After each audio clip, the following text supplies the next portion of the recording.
اے مسلمانوں، دیکھو انسان اچھی زندگی کو پسند کرتا ہے، فطری طور پر سکینت کو چاہتا ہے اور سعادت کی طرف بھاگتا ہے۔ یہ چیزیں اس کو تبھی نصیب ہو سکتی ہیں جب وہ اللہ تبارک و تعالیٰ کی حقیقی معنوں میں بندگی اختیار کر لے، جامع طور پر بندگی اختیار کرے، جس میں محبت بھی ہو، جس میں اللہ تبارک و تعالیٰ کے سامنے جھکنا بھی ہو، اور جس میں اللہ کی فرمانبرداری بھی ہو۔ اللہ تبارک و تعالیٰ کی جو مقصد ہے تخلیق کا، اس کو پورا کرنا بھی ہو، جیسا کہ اللہ تعالیٰ کا فرمان ہے کہ میں نے جنوں اور انسانوں کو اسی لیے پیدا کیا ہے کہ وہ میری عبادت کریں۔ پھر یاد رکھو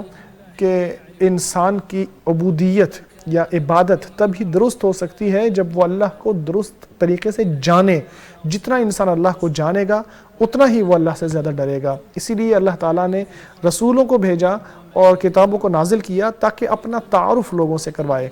وہ معرفت، وہ علم جو کہ سب سے بڑا علم ہے، سب سے بہتر علم ہے، سب سے بلند علم ہے، جس سے بڑھ کر کوئی علم نہیں ہے،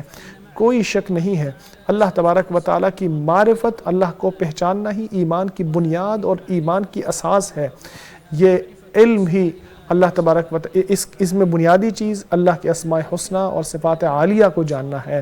یہ باب کہ جس کے ذریعے انسان اللہ کی محبت میں آ جاتا ہے اور اللہ تبارک و تعالیٰ کی تعظیم کرنے لگتا ہے۔ انسان اللہ کو جتنا زیادہ جانتا ہے اتنا ہی اللہ سے محبت کرتا ہے، اور اللہ سے سب سے زیادہ محبت کرنے والے لوگ وہی ہوتے ہیں جو اللہ کے ناموں اور اس کی صفات کو بہترین طریقے سے جانتے ہیں۔ اسی لیے اللہ تبارک و تعالیٰ کے رسول سب سے بڑھ کر اللہ تبارک و تعالیٰ کی فرمانبرداری کرنے والے اور اس سے محبت کرنے والے تھے، اور خلیلین سب سے بڑھ کر اللہ کی محبت کرنے والے تھے۔ دیکھیے اللہ کے بندو، اللہ تبارک و تعالیٰ کی محبت سے دلوں کو پاکیزگی ملتی ہے، نعمتیں ملتی ہیں روح کو، اور ان کو بلندیاں حاصل ہوتی ہیں۔ اللہ کی معرفت کے ذریعے ہی انسان احسان کے مقام تک پہنچ جاتا ہے، پھر اللہ کی عبادت یوں کرنے لگتا ہے جیسے وہ اللہ کو دیکھ رہا ہو۔ اللہ تبارک و تعالیٰ نے اپنے بندوں کے ساتھ اپنا قرب حاصل کرتے ہوئے اپنا تعارف کروایا، اور نبی اکرم صلی اللہ علیہ وسلم نے بھی اللہ تبارک و تعالیٰ کے اسماء حسنہ اور صفات عالیہ بیان کیے، اور بتایا کہ اللہ تبارک و تعالیٰ نے آسمان و زمین میں کیا پیدا کیا ہے، اس نے کیسی حیرت انگیز چیزیں پیدا کی ہیں، کیسی کائناتی دلائل ہمارے سامنے موجود ہیں،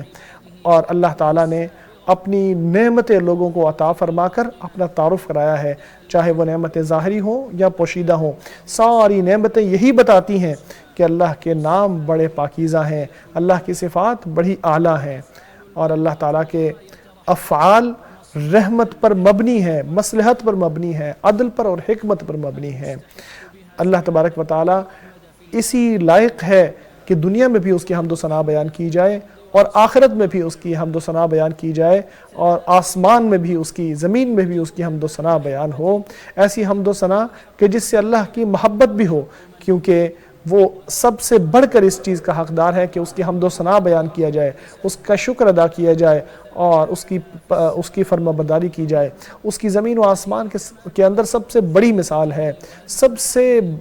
بڑا کمال اللہ کو حاصل ہے اپنے اسماء حسنہ، اپنی ذات میں اور اپنے افعال میں۔ وہ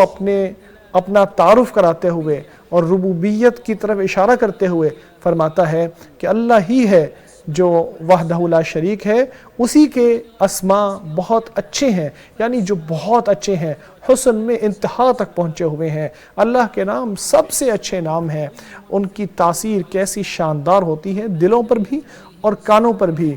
جیسا کہ ان میں اللہ کی تعظیم بھی ہے، اللہ کی مدح بھی ہے۔